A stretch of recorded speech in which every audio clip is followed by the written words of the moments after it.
time to invest in care, to give working families the support they need, and jumpstart our economy with good new jobs for caregivers. American Jobs Plan is going to help in big ways. It's better wages and benefits and opportunities for caregivers. An elder care system that makes it possible for parents to go to work and for the elderly to stay in their homes with dignity.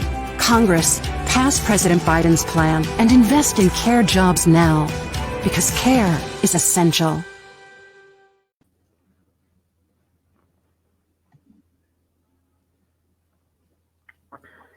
And I'm so proud to open this Care Can't Wait Essential Teletown Hall, and with a powerful leader, a home care provider from Massachusetts, Milka Exantis. Milka.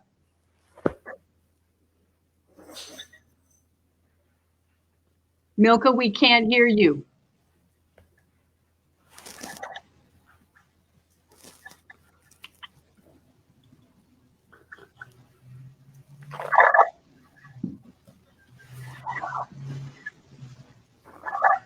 Milka Exantis, as she gets off mute, provides home care each and every day in Massachusetts, and she and Senator Warren know each other's work incredibly well, and Milka is the honor of introducing Senator Warren to us all.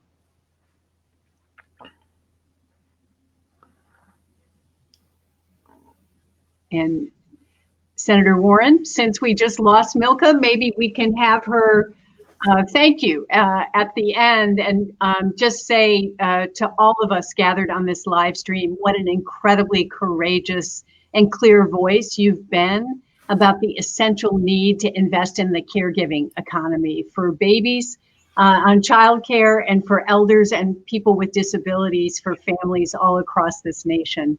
We welcome you and thank you for your leadership. And I'm going to turn now to you. Well, thank you very much. Thank you for having me here. Thank you for the introduction, Mary Kay. We'll get Milka back, I hope, soon. Yeah. I want to say a very special thank you to SEIU and to NDWA for having me here. It's so good to be here and have this chance to talk with all of you about the importance of care work. You know, I've been saying this for a long time. Care is infrastructure. And here's what I mean by that. Infrastructure is what we invest in to make our society work. It's the parts that make all other work possible. And that includes roads and bridges and broadband internet. But it also means knowing that your family members who need care can get that care that they need. And it means being able to go to work without worrying about whether or not people in your family are safe and whether they have what they need. And so I think of this as just like we talk about investing in other infrastructure so that we can create good middle-class jobs.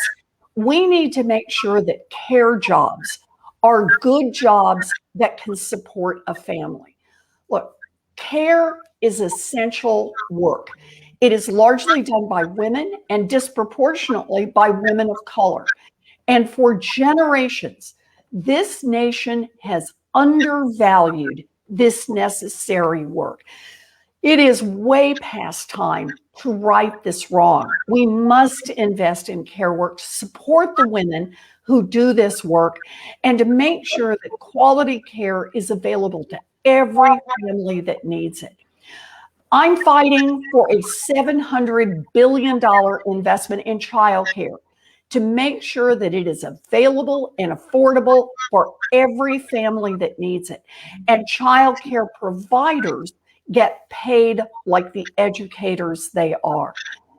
In addition, the president has called for an historic investment of $400 billion in home and community-based services to ensure that people can get care in their communities, in their families, and to support the workers who provide HCBS services. I have to tell you, I am really encouraged that President Biden is standing up and talking about this. He gets it. Care is essential. This is a very special moment. Right now, the door is cracked open. Not all the way open, but there's a crack. Our job at this moment is to push through that door and make it happen. I am honored to be in this fight with you, and I am looking forward to hearing more from our other panelists about what this investment in care would mean for them and would mean for their families. So, Mary Kay, it's great to be here with you today. I hope Milka's been able to join us, and I'm going to give this back to you. Yes. Thank you so much for that inspiring message, Senator Warren. We are so proud to have you leading this fight and standing with you in this fight. And we agree we have to take action. That's why we're saying in this live stream that we need each and every person to text Congress now. Soon you will see a phone number you can call, because as Senator Warren said, it's going to be making our voices heard loud and clear, that we want Congress to make those two key investments in childcare and in home and community-based services to make a caregiving economy that is valued for the first time in this nation. And before I introduce the other panelists, Milka, we wanted to give you a chance. Yes.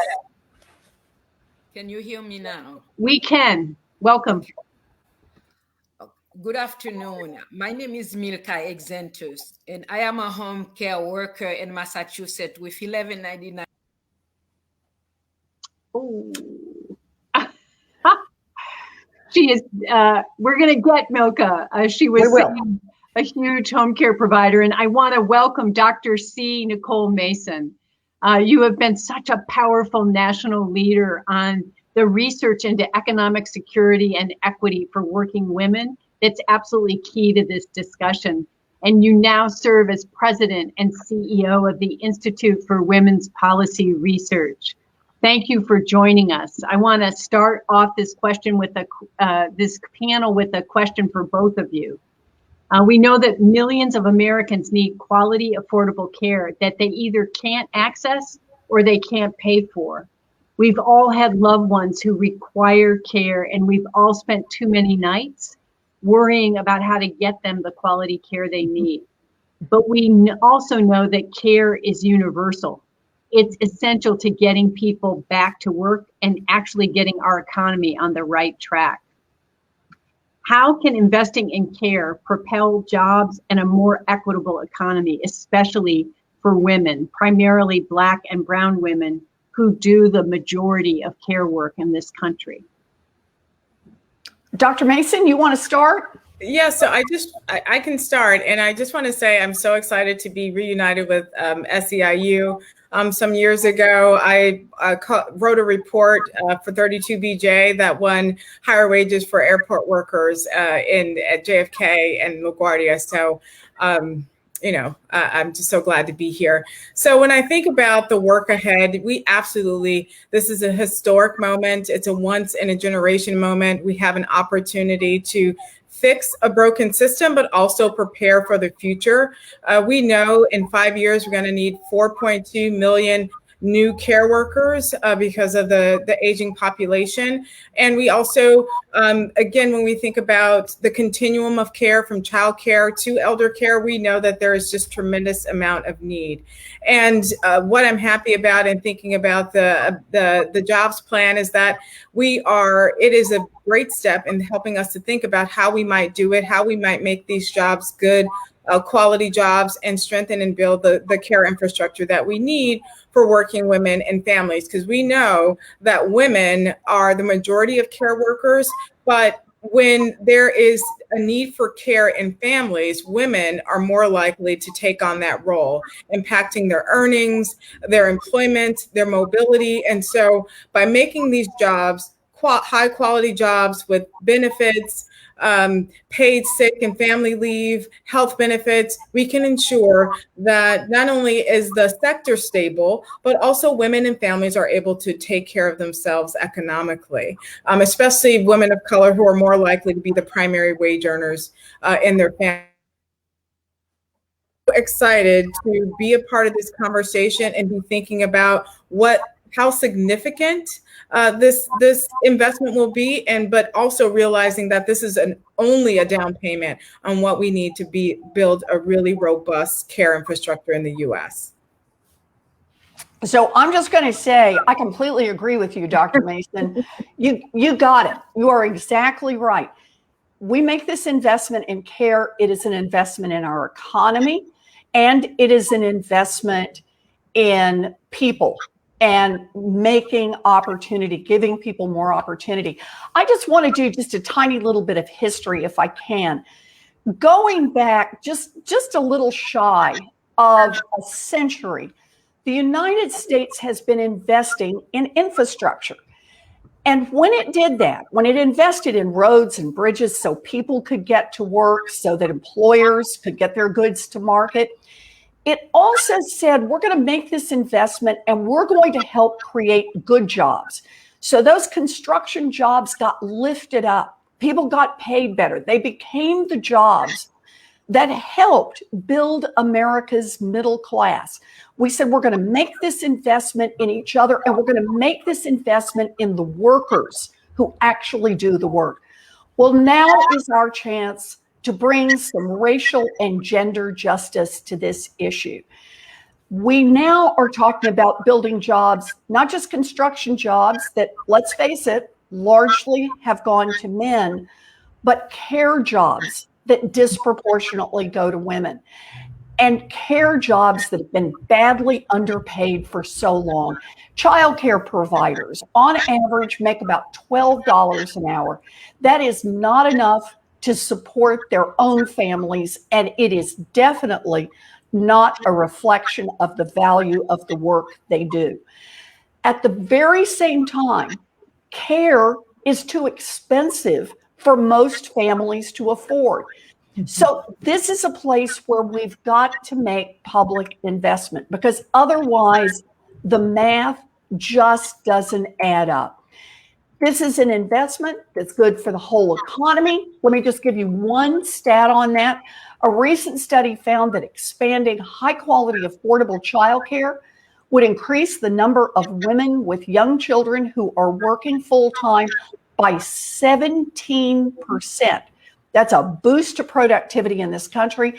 It would also increase women's lifetime earnings by nearly $100,000. So I think of it this way. An investment in care is an investment in our economy overall. It's an investment in the people who want to be able to go to work but have family members at home. And it is an investment in the people who are actually doing the care. This is a win-win-win for everybody. It's so critical, Senator Warren, to make that case in what I've been finding. And so as everyone on this live stream reaches out to your senator or congressperson, what you just heard from Senator Warren, we have to hammer home in our support. And now, Dr. Mason and Senator Warren, I'm going to go to our other experts on this panel to ask questions. First to Glenora Romans from National Domestic Workers Alliance. Glenora is a home care leader in the fight in Texas. And then to Racine Reese, who's a child care provider in California, who will pose a question. And then we'll round back with you, Milka Exantis, from Home Care Massachusetts leader. Glenora. Glenora, are you with us? Glenora, I'm here. Great. Can you hear me? We can. Welcome. Can you hear me? Yes, Glenora, we can hear you. Thank you. My name is Glenora Romans, and I'm a care worker. I'm a care worker here in the state of Texas, and I'm also a member of the National Domestic Workers Alliance. I'm an advocate for low-income domestic workers like myself, and I have been doing care work for over 20 years.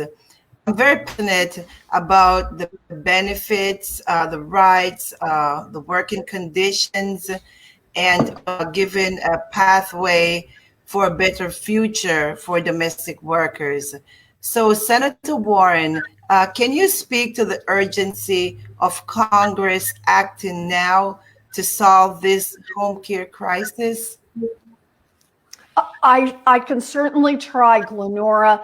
You know, I think that your story is part of the answer.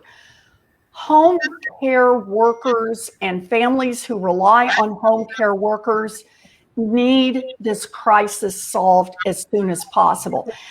This is not a hypothetical issue. This is not a, gee, maybe somebody has this problem. This is a problem we face right now. And it's about the dignity and the safety and the quality of life for millions of people across this country. The Biden-Harris administration has made an historic commitment to invest in the caregiving economy as part of rebuilding our nation's infrastructure. Our job is to do every single thing we can right now to help push to make that commitment a bill and to pass it into law. So, Glenora, I know that you're fighting for that. I know that NDWA and SEIU are fighting for that. And I'm right there in the fight with you. Now is the moment to get this done. Amen to that. Thank you so much. And now I want to turn to Milka Extantas, who wants to ask a question of Dr. C. Nicole Mason. Milka. Thank you very much. Thank you, President Henry. Dr. Mason, can you talk about the kind of economy we can build if we invest $4 billion in good union living wage job and home care? So 400 billion would go a long way to building a more fair, just, equitable economy, one that's not built on the backs of the most vulnerable in our society, but the most vulnerable workers, women of color, people of color, and immigrants.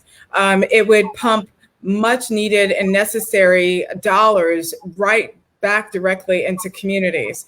If, for example, we raise the wages of care workers to just $15 an hour. And I actually don't think that's enough. But if we raise it to just $15 an hour, it would cut the female work, the poverty rate of female workers nearly in half. And that's just a start. And I think raising the wage is actually just the floor, but making sure that these are quality jobs with benefits, paid sick and family leave, job security. These are all the things that, I think is really necessary. Senator Warren talked at the top of the discussion about non-traditional jobs or construction jobs or production and manufacturing. And when we made those investments, it made the difference in that sector.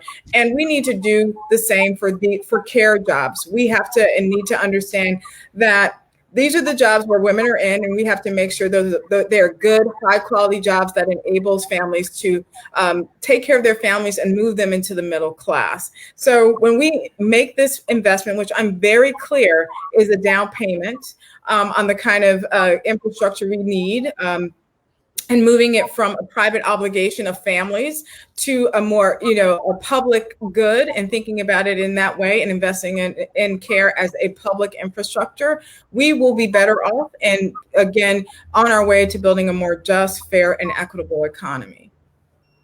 Excellent. Thank you so much, Dr. Mason. And now, Racine Reese has been very patient. We'd love to hear about your job as a family child care provider in California. I know you're a leader in SEIU Local 99 in Southern California, and that you have a question for both Senator Warren and for Dr. Mason. Racine. Yes, I do. Thank you very much, Mary Kay. Hi, my name is Racine Reese, and I'm a family child care provider and SEIU Local 99 and CCPU member.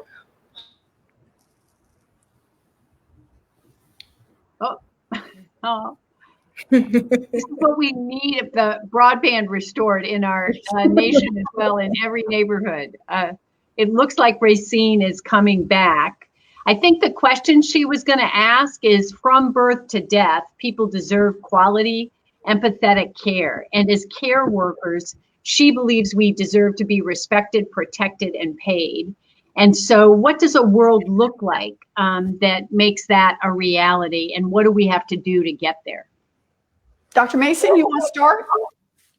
I do want to start, and I just want to say that when I think about what it looks like, I think it looks like the future. It looks like the future of work. And I just have to say that the pandemic has upended everything and provided us an opportunity to imagine a more fair, just, again, equitable economy. And there's not anything that I can imagine that will get in the way of the momentum that's building for these kind of policies and our understanding of the people we've left behind all of this time. So, building a, robust, home and community service program is critically important. Building a robust childcare infrastructure is also really important. And I'm really happy to be working alongside you all, SEIU, as well as many advocates at the federal and state level to make it happen. So I think we're on our way. I'm very excited about it, and think again, I'm happy to be doing this work in this moment in this way. Thank you. Racine, I see you back. Yes. You there? Yes, I am. I'm Good. Good. I'm sorry we're having so much trouble with the connection. But, I love your question. Mary Kay passed it on. What does the world look like when we actually treat all of our workers, our care workers, with the dignity that they deserve? Yes. To me, it looks like an America of opportunity. It looks like an America of opportunity, not just for some already at the top, or not just for some who are already in traditional jobs that have been lifted up into the middle class. It looks like an America of opportunity for everybody. And that's what I want to see. That's why I believe this is a racial justice issue. This is a gender justice issue. And I just want to speak for a minute about how we get there, because that's the second half of your question. You don't get what you don't fight for. And we have to make sure that everyone hears us loud and clear. When the infrastructure train leaves the station, care work is not going to be left behind in the station. It goes too. We have to capitalize on what we have right now. We have more opportunity to change the world of care work than we have ever had in our history. But we've got to capitalize on that and make it happen. We have to push Congress right now to pass serious legislative proposals to fund childcare, to fund home-based services, to fund community-based services, and more. It's our job to lift up care and to make clear to Congress we cannot leave the care economy behind. We are not going to build the future we want if we try to leave care behind. So we are in this fight for each other. For everyone who's listening, let me say it again. As a member of Congress, as a member of the United States Senate, make sure that your members of Congress and your senators know that this is important to you. And I want to say this, even if you have senators who are already on board, they still need to hear from you, because they need to hear that it is a priority for you. Everybody in the Senate, I guarantee you, they got 100 things that they're trying to manage. We want to make sure care is right in front of them, and they know that this is an issue that they cannot leave out as we negotiate an infrastructure package. Mary Kay, tell everybody we got to get this done. I will. Senator Warren, Dr. Mason, Racine, Milka, Glenora, thank you so much for your head, heart, and soul in this fight. I agree with what you've said in this panel discussion today. Now is the time, and we have to double down on our texting, our phoning, the town halls that we're doing, the digital work that everybody is doing, and make it crystal clear we need Congress to transform the lives of the women who've been doing care since our nation was founded, but have never been respected, protected, and paid for the value of the work that you each do. And I was wondering if we could close out with Racine, who didn't get much of a chance. Tell us why you are a family child care provider and what makes you do this work every day against all the odds that you face. Thank you, Mary Kay, and I apologize for that. as I was saying, I am a CCU member and Local 99 SEIU member from the Victorville High Desert area in California, and I've been in family child care for over 21 years. I started in this field for several reasons. I could not find quality child care for my own children, and I wanted to spend more time with them, and so I needed to create a better work-life balance. I soon learned how many other parents also struggle to find quality child care, and so I found my calling, and I wanted to help my community, the families within my own community. However, it has not been easy to stay in the profession that I love. Even though I care for others, I've often worried about providing for my own family. Low pay, a lack of benefits, and a sense of being underappreciated really can weigh on you. But that's why forming our union in California after so many years felt amazing.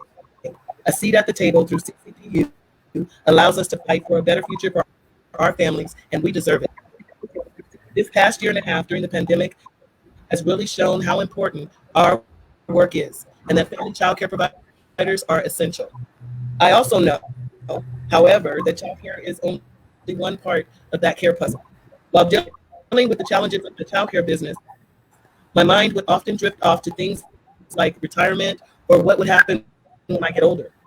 Who was going to care for me if I needed help?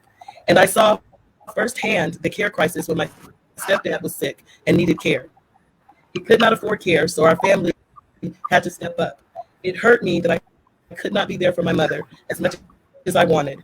It wasn't easy to take time away from my 24-hour, 7-day-a-week childcare business to go help, because that meant I had to hire someone to come into my childcare to cover for me. With the tight budget, this was a challenge. It took an emotional and physical toll on myself, on my 71-year-old mother, and my siblings. I know I'm not alone. So many families are dealing with this every day. That's why it's critically important that we invest in the care economy to help our families and the workers that provide these services.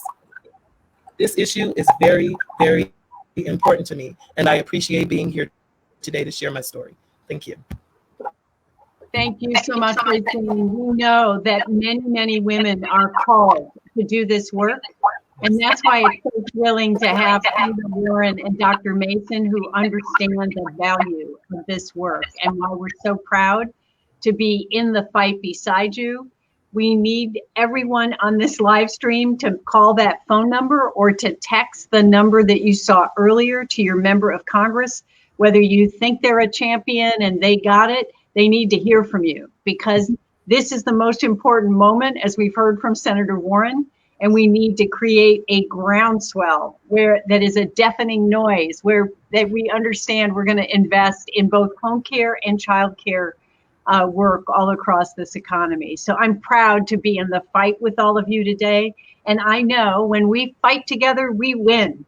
So thank you for joining us, Senator Warren, Dr. Mason, Lenora Romans, and Racine Reese. And we will give our thanks to Milka as well.